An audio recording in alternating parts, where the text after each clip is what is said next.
Hola, ¿qué tal? ¿Cómo va todo? Yo soy Maribel, esta es Maribel Pasapágina y aquí estamos en un vídeo más de, repaso de lecturas que he hecho últimamente. Como ya sabéis, soy una lectora bastante lenta, entonces yo creo que para hacer un vídeo por mes no me da ahora mismo, entonces lo que estoy haciendo es juntar varios meses de lectura en un mismo vídeo. Y entonces hoy os traigo julio y agosto.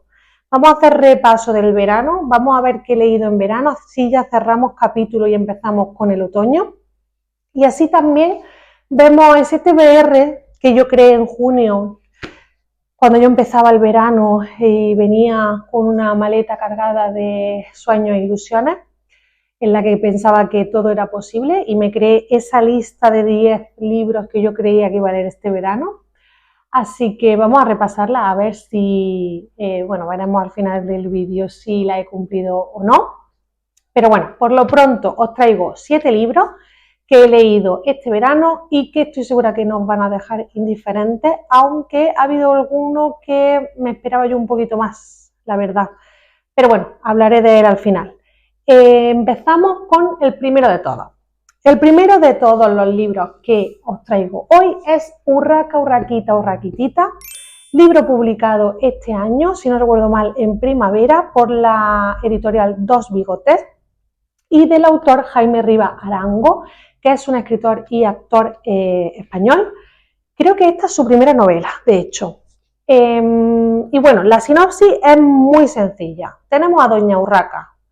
Es una señora de los pies a la cabeza que se ha sentado debajo de un naranjo y que ha decidido no moverse. El motivo por el que no se mueve es simplemente porque está esperando algo. Hasta ahí podemos leer.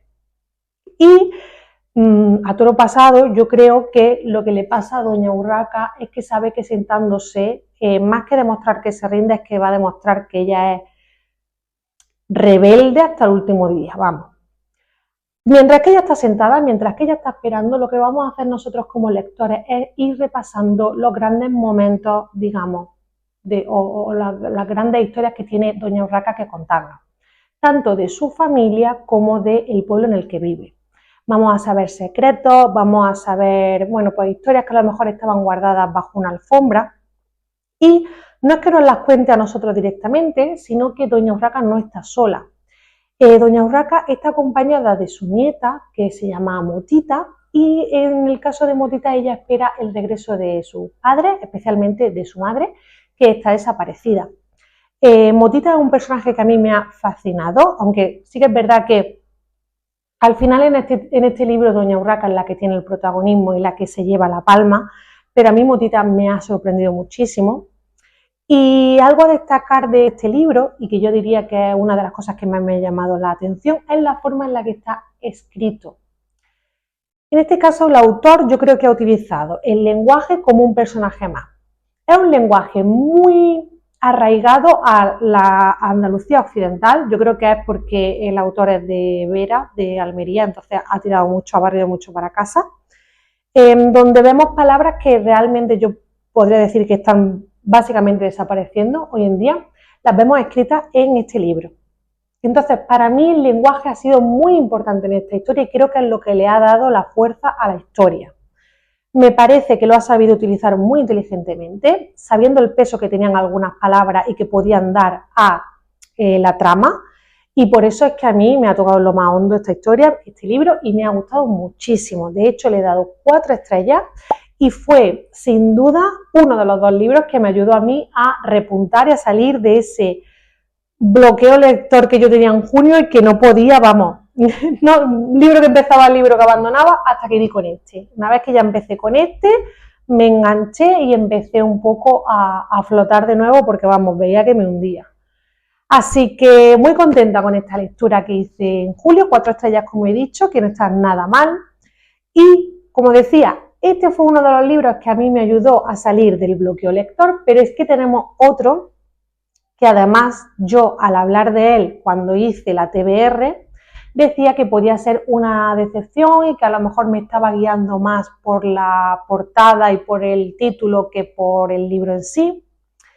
Y bueno, ha sido realmente una grata sorpresa. Pues estoy hablando de Verano del 69, de la escritora estadounidense Elin Hilderbrand, creo que se pronuncia así. Yo lo leí en digital y esta escritora es famosa porque escribe normalmente tramas familiares, historias románticas, siempre basadas en la isla de Nantucket, que es una isla estadounidense donde, bueno, familias bien situadas, podemos decir, de estas que tienen barcos, ¿no? Van a pasar el verano, a celebrar el 4 de julio y, bueno, hacer estas dinámicas estadounidenses que a ellos les encantan y que a nosotros nos encanta, pues, ver en películas, en series y leer. Y, bueno, nosotros nos situamos dentro de una familia en la que, bueno, principalmente vamos a seguir a las mujeres. Tenemos una abuela, la hija y las 3 nietas. Principalmente nos vamos a centrar en las mujeres de la familia, pero sobre todo en las nietas. Tenemos distintos rangos de edad y distintos momentos vitales, pues un embarazo, un primer trabajo mientras se estudia en la universidad, un primer amor. Entonces tenemos, pues eso, distintas vivencias. Y lo que más me ha gustado de la novela es que, bueno, ya la sinopsis daba curiosidad, porque te decía algo así como: en el verano en el que el hombre llega a la luna, esta familia tendrá que sobrevivir a los dramas veraniegos. Y tú te quedabas como, bueno, a mí eso me dio mucha curiosidad. Y entonces yo dije, bueno, vamos a ver qué nos tiene que contar esta escritora. Y a mí lo que me ha gustado particularmente de este libro es que es una historia fresca, una historia veraniega, una historia que se lee fácil, pero que tiene un contexto histórico que al final te da un peso a la trama y un sentido a la trama que lees y es una maravilla. Y no hay por ninguna parte un momento en el que te aburra o en el que los personajes sean vacíos o no, sino que tienen su peso y tiene un trasfondo todo. Y es que al final, el verano del 69, siendo estadounidense, fue uno de los veranos más importantes de la historia, porque pasaron muchas cosas que tienen un peso muy importante, como pueden ser, bueno, pues desde la guerra de Vietnam, que de hecho el libro empieza hablándonos de cómo la familia reacciona ante un suceso en la guerra de Vietnam o un suceso que tiene que ver con la guerra de Vietnam, hasta la llegada del hombre a la luna o hasta el incidente, bueno, yo este no lo conocía, el incidente de Chappaquiddick, creo que se pronuncia así, en el que Ted Kennedy, que era senador por aquel entonces y por lo visto tenía carrera o estaba haciendo carrera como para llegar a la presidencia de Estados Unidos. Yo no conocía este incidente, pero por lo visto ese verano parece ser que estuvo en una fiesta, bebió más de la cuenta, estando casado él se fue con una señora que no era su mujer y acabó teniendo un accidente de tráfico en el que esta señora falleció. Se llamaba la chica Mary Jo. Al final, bueno, es una historia muy injusta de la que yo creo que si no eres estadounidense no tienes mucha idea, pero bueno, interesante también de conocer este hecho y cómo afectó a la población estadounidense en la época. Y lo dicho, es un libro que me ha dado verano, me ha dado drama familiar y me ha dado contexto histórico, por tanto, una buena historia de las que da gusto leer. Esto sí, totalmente. Un 3,75 le he dado como nota y sin duda quiero leer más de esta autora. No sé si ya esperaré a lo mejor al verano que viene o si podré encontrar alguna historia que me pegue ahora en otoño, a lo mejor, pues iré viendo. Y ahora vamos con un libro del que os hablé en el vídeo anterior. Es uno de los libros que le robé a mi padre. Y es un libro del que no puedo hablar mucho porque es que realmente es muy breve. Si yo hablo de este libro se me va a ir la boca, se me va a ir la lengua y os voy a destripar algo. Así que voy a ser breve, lo prometo. Se trata de Requiem por un campesino español de Ramón J. Sender o Ramón José Sender, que fue un novelista y periodista español exiliado durante la Guerra Civil y que se convirtió en uno de los escritores, bueno, pues más influyentes, más importantes del siglo XX de nuestro país. Este libro se publicó en 1953 y simplemente vamos a ver el repaso a la vida de Paco, el del Molino, contado por a través, digamos, de los recuerdos del cura del pueblo, que va a rememorar pues desde que hizo el bautizo de Paco hasta que lo casó y bueno, un poco toda su vida hasta saber pues qué ha pasado con Paco y cómo ha sido que Paco, bueno, pues ha perdido la vida. Mientras que el cura va esperando a que lleguen, digamos, las personas a la misa en memoria de Paco, pues va a ir recordando la vida de este hombre. Este hombre fue un campesino humilde, podemos decir, que luchó un poco por la justicia social y que eso le llevó pues a ser asesinado. Yo le di un total de 4,25 estrellas porque me pareció que es un texto breve pero con mucha fuerza, que está muy bien escrito. Os prometo que no deja indiferente, es de estas novelas que es corta pero que está escrita de una manera en la que hay frases que son cuchillos, entonces te metes totalmente, es lo que digo, que tiene muchísima fuerza, además es que es tan breve, creo que tiene 103 páginas, 102, que es que te lo lees en una tarde y muy trágico todo, parece, vamos, una tragedia griega, pero vamos, muy dramático, muy trágico, pero muy interesante de leer. Estas obras sobre la guerra civil siempre son muy interesantes de leer, más en los tiempos que corren, así que queda muy, muy recomendado. Y bueno, cambiando de tercio totalmente, ahora vamos a hablar de la saga de las dos amigas, porque como os dije, pretendía releer los dos primeros libros y luego leer por primera vez los dos últimos. En este caso lo iba a hacer con mi mejor amiga, que la había yo liado en esta aventura. Así que vamos con el primero, que lo tengo en físico, La amiga estupenda, de Elena Ferrante, ¿vale? La primera entrega, mi sensación es que este libro es básicamente, o la mitad prácticamente de este libro es presentarte personajes y presentarte un contexto y una base para lo que luego van a ser el resto de los libros, lo cual es normal porque al final son 4 libros, va a ser una historia larga, pues te la tiene que presentar. Empezamos con las dos amigas siendo muy pequeñas, cómo se van criando juntas en el colegio, etcétera. Este libro nos va a sentar las bases de lo que luego será la vida de estas dos protagonistas, de Lila y de Lenu. Nos va a presentar las bases pues, de esa amistad con la que vamos a continuar toda la historia y vamos a ir viendo pues, cómo va variando, ¿no? Nos va también a mostrar cómo era la miseria de ese barrio pobre en el que viven, en Nápoles, en los años 50.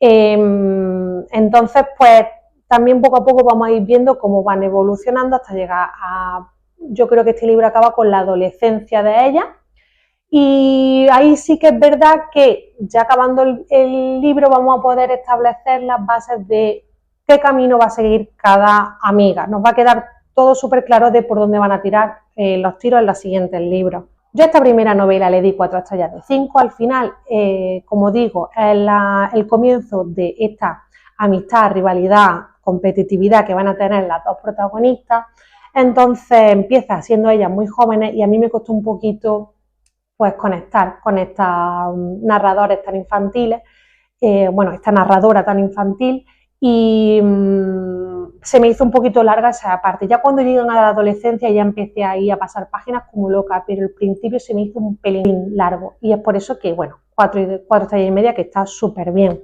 Y de ahí pasé al segundo libro, que también lo tengo en físico, se llama Un mal nombre, el segundo volumen, y aquí ya, mira, aquí ya nos dejamos de pamplina y empieza el drama de una manera, pero bueno, sin precedentes. Sí que es verdad que el final del primer libro es dramático, pero bueno, este ya, bueno, es que el libro te lo bebes de cabo a rabo, es maravilloso. Yo, bueno, no podía dejarlo. Además, súper veraniego, porque la mitad de la historia pasa en la playa, entonces es que perfecto un momento para leerlo. El timing fue increíble. En este libro ya las protagonistas son un poco más mayores y entran en la adolescencia, entonces vamos a ver dinámicas pues más de adolescentes, vamos a ver, bueno, más de adolescentes y de más mayores incluso estoy pensando, pero bueno, además vemos como una de ellas pues ha sufrido grandes cambios en su vida y empezamos a ver una dinámica entre las amigas que luego se va repitiendo, que es el de intentar igualarse o incluso superar en vivencia la una a la otra. Es una dinámica que no es la protagonista de la historia ni mucho menos, pero sí que es verdad que da mucho para debate y te hace replantearte muchas cosas, porque incluso tú misma te replanteas si tú has sido así alguna vez en la vida. Al final, las dos amigas tienen dos carreras totalmente distintas, dos vidas totalmente distintas, pero siempre están unidas y siempre se van comparando la una con la otra. Y bueno, yo no podía ser de otra manera.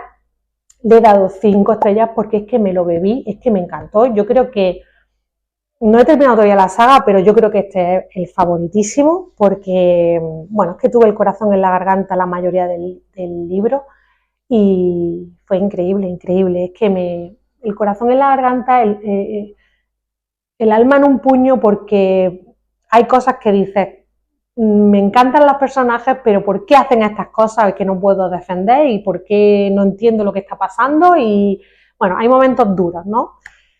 Y del segundo libro pasé al tercero, que es el de las deudas del cuerpo, que este libro ya toma un tono más adulto. Ambas protagonistas y el resto de personajes son más adultos, pero también toma un ritmo y un tono más social y más político. Está mucho más ambientado en la Nápoles de la época, nos va a hablar también mucho, ya no solo de Nápoles, sino también del contexto que tiene Italia en ese momento. Es un libro que tiene más peso histórico, digamos, siempre muy bien llevado con la trama, no se hace pesado para nada, pero sí que es verdad que nos va a defender un poco el porqué, aunque las protagonistas lo intenten, no van a poder escapar nunca de la miseria del barrio y de Nápoles. En este libro vamos a ver ya movimientos obreros reclamando derechos laborales. Vamos a ver auténticas batallas entre comunistas y fascistas. Vamos a ver, todo esto aparte de los diálogos que ya se venían dando en el segundo libro y que en el tercero también hay, el movimiento socialista, el movimiento obrero, todo esto aparte. Pero bueno, en este libro también vamos a ver ya las primeras pinceladas de lo que hoy en día sería el feminismo. Vamos a ver además cómo las protagonistas tienen que llevar todo esto y sufrir todo esto y vivir con todo este contexto a la vez que tienen una carrera laboral, intentan salir adelante, tienen problemas, digamos, más allá de los que podemos tener tú y yo hoy en día. E incluso vamos viendo ya cómo le afecta el tema de la maternidad.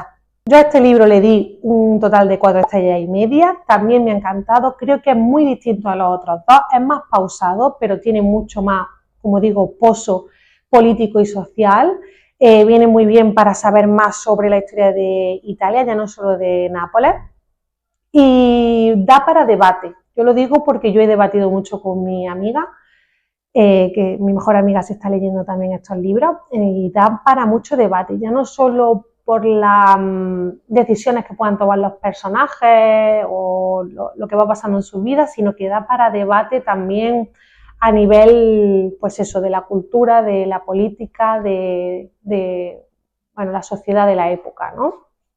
Y nada, ahora estoy leyendo la última parte, ya solo me queda esa, La niña perdida, espero leerlo antes de que se acabe el verano, porque el verano no acaba hasta el 21 de septiembre, así que voy a intentarlo, ¿vale?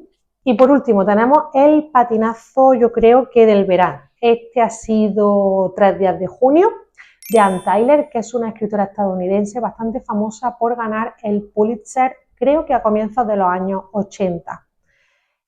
Confieso que yo había escuchado maravillas de esta escritora, entonces yo fui a esta novela teniendo en la cabeza como que iba a ser algo súper profundo, tenía las expectativas súper altas. Bueno, la sinopsis decía que Gail Baines está en plena crisis existencial, no sabe si ha dejado su trabajo o si es que la han despedido y no se ha enterado. Es una señora de 61 años que se enfrenta a un fin de semana por delante en el que su hija se casa, pero que siente que su hija le ha dejado fuera de los preparativos más íntimos, personales o importantes de la boda. Y el colmo llega cuando además le dice que se ha ido con su suegra a un spa y no la ha invitado. Para remate tomate, pues tenemos al ex Max, que llega a la puerta de la casa de Gail y le dice que se va a quedar aquí durante el fin de semana de la boda de la hija, pero que se presenta sin traje para la boda y con un gato, o sea que imaginaros. Y bueno, para el colmo ya de todo, Debbie, antes de la boda, que es la hija, la novia que se va a casar, dice que ha descubierto un secreto de su marido que puede hacer que se cancele la boda. Entonces imaginaros todo esto. Con este planteamiento y sabiendo yo que la escritora había ganado un premio Pulitzer, pues yo me esperaba algo profundo y emocional. Yo me esperaba la respuesta a cuestiones como cómo afecta la pérdida del trabajo en una señora de 61 años, cómo te sientes cuando se casa tu única hija, cómo te sientes además cuando esa hija te da de lado para ciertas cosas con respecto a su boda, cómo puede afectarte el reencuentro con tu exmarido en un momento así. No sé, se me ocurren, como son varios temas, se me ocurren varias preguntas que se podían haber, a las que se podría haber dado respuesta durante el libro.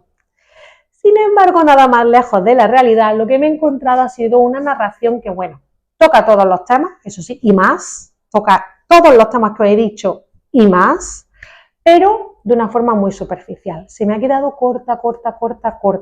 No estaba mal, es una lectura buena para verano, es una lectura sencilla, es una lectura rápida porque creo, yo lo he leído en digital, pero creo que son unas 200 y pico páginas, pero no ha tenido la profundidad que yo esperaba en la trama, ni ha tenido, bueno, un estudio, digamos, del vacío existencial que podría estar teniendo la protagonista Gail, ni ha tenido unos personajes desarrollados, ni muchísimo menos, pero ni muchísimo menos. Aún así, no es un libro malo para nada. Anne Tyler es una escritora que escribe muy bien, que escribe historias, pues bueno, muy amables, en un tono amable, pero que me ha parecido que no tenía hondura suficiente ni en la trama ni en los personajes, porque recordemos que yo venía de pensar que, bueno, escritora que ha ganado un premio Pulitzer, no sé lo que yo me esperaba. Pero bueno, yo le he dado a este libro 2,5 estrellas, es una lectura ligera, entretenida, que a lo mejor no tiene el pozo que yo esperaba, pero a lo mejor el pozo, pues bueno, pues se lo puede poner uno replanteándose las cuestiones uno mismo como lector. Igualmente, quiero decir que no me desanimo con Anne Tyler, que quiero leer más de ella porque, como digo, es que he visto por ahí reseñas que son maravillas. Tengo fichado una sala llena de corazones rotos y el de Historia de una trenza, los tengo ahí pendientes, también están editados por Lumen, así que no descarto leerlos y a lo mejor me encuentro una cosa distinta. Porque realmente yo leo la sinopsis de esos libros y digo, si es que es lo que a mí me gusta, señoras que hacen cosas, es que, ¿por qué no me va a gustar a mí estos libros? Así que bueno, lo volveré a intentar con Anne Tyler. Yo siempre digo que lo volveré a intentar. Pues con ella también, lo volveré a intentar. Lo volveré a intentar, luego ya veremos qué sale.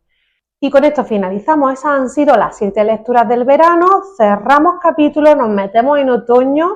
Yo ya estoy pensando en calabazas, en lecturas de brujas, en thriller, en mantita y las chicas Gilmore.